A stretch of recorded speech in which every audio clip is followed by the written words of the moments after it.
Bismillahirrahmanirrahim. Assalamualaikum warahmatullahi wabarakatuh. Apa kabar teman-teman semuanya? Semoga Allah berikan kesehatan pada kita semuanya dan juga kemudahan dalam segala urusan yang ada di kita. Ya, kali ini ya kita ketemu lagi di channel kita, ya, channel saya, channel Andy Suryaatmaja, ya, di YouTube bisa dicek. Mau tahu, mau kepo, ya, silakan saja. Kita banyak ngebahas terkait dengan keuangan bisnis kita, ya.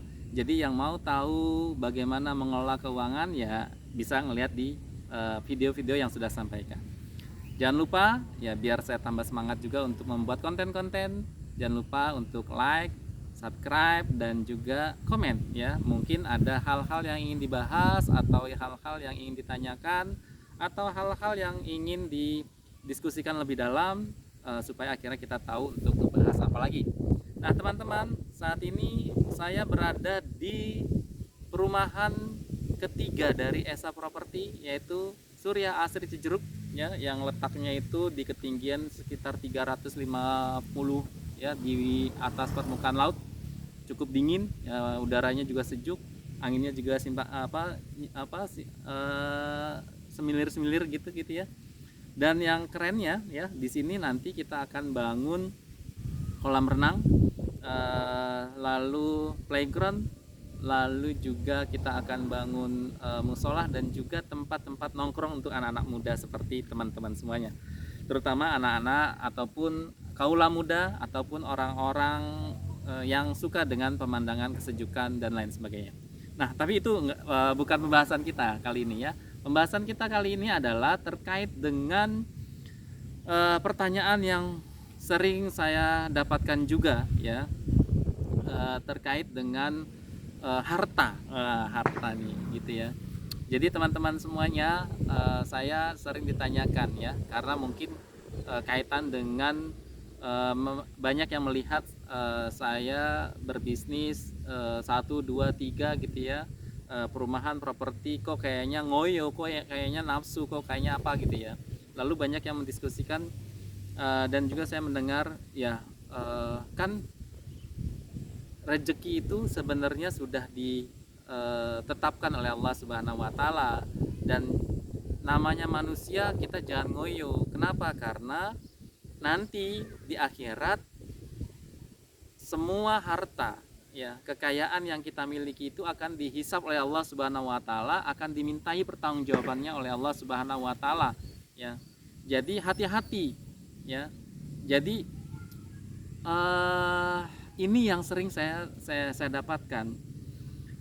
Kalau dipikir, ya, secara sepintas betul semuanya gitu ya, bahwa semua memang harta kekayaan yang kita miliki itu akan dihisap oleh Allah Subhanahu wa taala, akan ditanyakan, ya, dari mana dan untuk apa gitu ya. Nah, tinggal bagaimana jawaban kita, ya. Nah, menurut saya teman-teman, pertanyaan ini tidak salah, tetapi juga tidak tepat menurut saya gitu ya. Karena menurut saya poinnya ataupun intinya adalah bagaimana akhirnya cara kita mendapatkannya dan bagaimana kita cara menyalurkannya atau menggunakannya. Itu kan permasalahannya sebenarnya. Kenapa menurut saya justru kita sebagai umat Islam itu diharuskan oleh Allah Subhanahu wa taala dan juga dicontohkan oleh Rasulullah dan para sahabat semuanya yang sangat dekat dengan Rasulullah, mereka memiliki kekayaan yang luar biasa besarnya, ya. Seperti Siti Khadijah, ya, yang istri dari Rasulullah, bahwa kegiatan-kegiatan dakwah yang Rasulullah lakukan semuanya ataupun dananya banyak yang dikeluarkan oleh Siti Khadijah, yang beliau kita kenal sebagai saudagar kaya, ya, perempuan, ya, yang memiliki usaha yang luar biasa besar gitu ya. Lalu kita juga kenal, ya kan, Abdurrahman bin Auf, ya, yang memiliki kekayaan yang luar biasa, ya, sampai sebuah kisah itu ketika Abdurrahman bin Auf datang berdagang dari negeri yang lain, maka kendaraan gitu ya, kendaraan dagangnya, onta, kuda dan lain sebagainya itu itu sampai terlihat mengepul gitu dari kejauhan. Itu menunjukkan bagaimana banyaknya rombongan dagangannya dia, seperti itu. Atau juga kita mengenal Umar yang juga akhirnya punya kekayaan yang luar biasa, ya. Utsman juga seperti itu, sampai akhirnya Utsman kita kenal, ya, memiliki sebuah wakaf sumur yang sampai sekarang masih menghasilkan, masih bermanfaat. Dan itu, ya, kalau kita lakukan juga, artinya apa? Artinya ketika kita memiliki kemampuan finansial yang lebih daripada yang lainnya, maka akan semakin banyak juga potensi amaliyah kebaikan yang bisa kita berikan, gitu ya. Nah, kalau misalnya kita punya kekayaan yang lebih, gitu ya, maka kita bisa membantu banyak orang.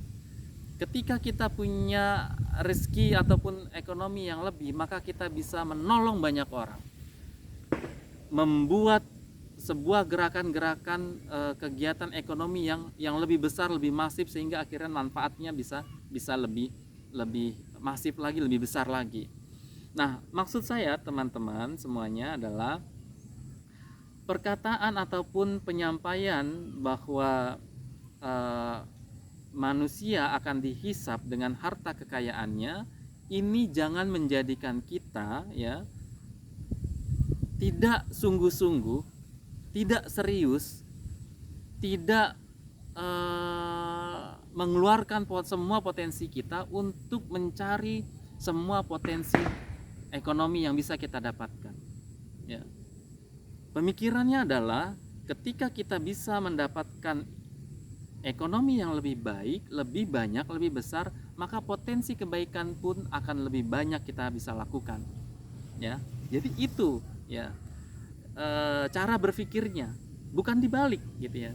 Kenapa? Ya dicontohkan oleh Rasulullah dan juga para sahabat. Rasulullah pun begitu, dia adalah pedagang yang luar biasa suksesnya, jujur dan dikenal sukses, gitu ya. Dari kecil akhirnya beliau dipercayakan untuk mengelola dagangan para saudagar yang ada di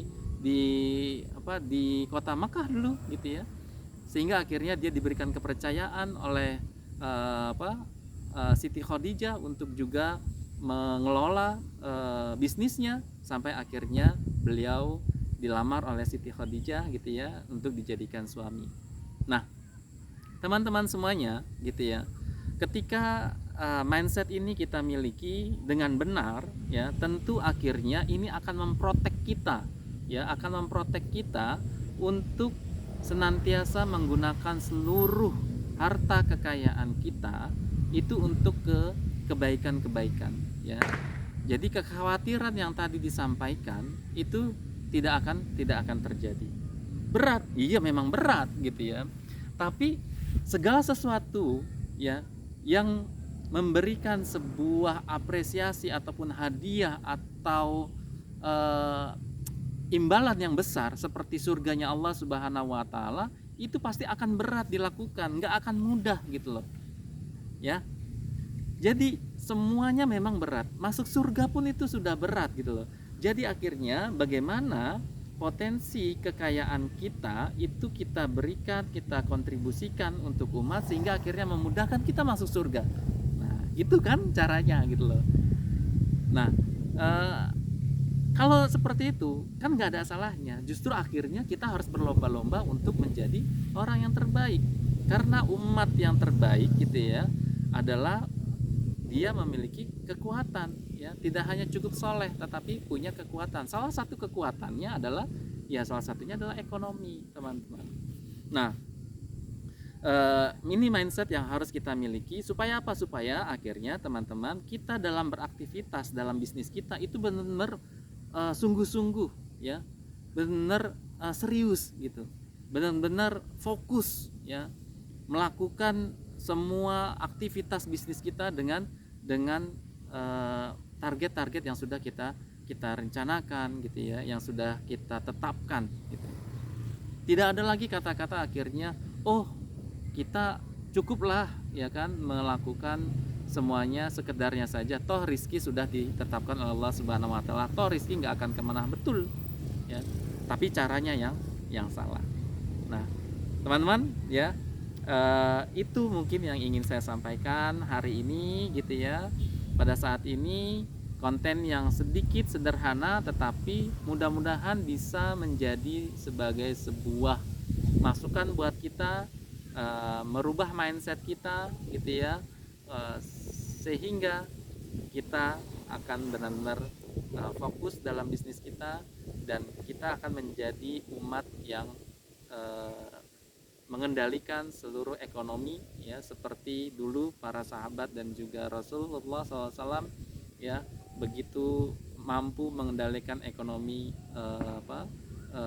rakyat ataupun bangsa atau negara ya, sehingga akhirnya dengan ekonomi itu Islam bisa dirasakan, dinikmati oleh semua orang di dunia ini. Insya Allah itu saja. Mohon maaf atas segala kekurangan. Assalamualaikum warahmatullahi wabarakatuh.